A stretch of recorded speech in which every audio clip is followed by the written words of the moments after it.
Élisabeth Borne se serait bien passée de la biographie écrite par Bérengère Bonte à son sujet.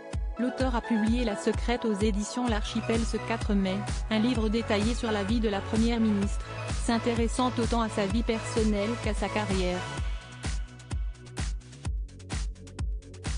Le lecteur en apprend ainsi davantage sur sa relation avec son fils Nathan, sur son divorce avec Olivier Alix, mais aussi sur les rumeurs d'homosexualité qui tournent autour de la femme politique depuis de nombreuses années. C'est un livre qui détaille le suicide de mon père, quand j'avais 11 ans, qui détaille la relation avec mon fils, avec mon ex-mari il y a des années de ça, qui parle de mes supposés problèmes de santé. Donc je trouve que trop c'est trop, a dénoncé la principale intéressée au micro de Sophie Dupont pour Quotidien lors de son déplacement sur l'île de la Réunion.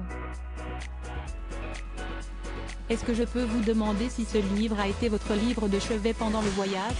A voulu savoir la journaliste alors qu'elle rejoignait l'occupante de Matignon dans l'avion, à l'atterrissage. Non pas du tout, a répondu cash Élisabeth Borne. Quelques heures avant le décollage, le bras droit d'Emmanuel Macron a déclaré avoir saisi la justice pour atteinte à la vie privée et demandé à ce que les passages faisant référence à sa santé et son orientation sexuelle et à sa vie familiale soient supprimés des prochaines éditions de l'ouvrage. Ce n'est pas une décision anodine quand on est Première ministre, a alors pointé Sophie Dupont. Je n'ai pas lu le livre en détail mais tous ceux qui l'ont lu m'ont dit qu'il y avait des passages qui portent atteinte à ma vie privée, sans aucun intérêt par rapport à ma vie publique. Je pense qu'à un moment donné c'est bien de marquer des limites, a justifié la Première ministre. Supérieur à Élisabeth Borne, Bruno Le Maire. Découvrez les ministres alors début. L'auteur et la sœur d'Élisabeth Borne s'expriment elle aussi. Bérengère Bonte se défendra devant le tribunal le 24 mai prochain.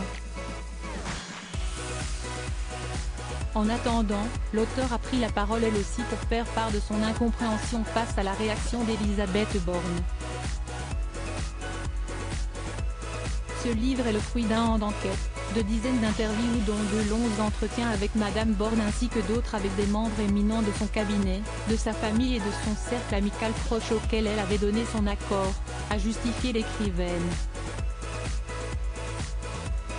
De son côté, Anne-Marie Borne, sœur cadette de la femme politique, a poussé un coup de gueule sur Twitter ce 15 mai, jugeant l'ouvrage mal rédigé, mélangé dans un même texte des faits et des ragots, des rumeurs, si est le principe même de la désinformation.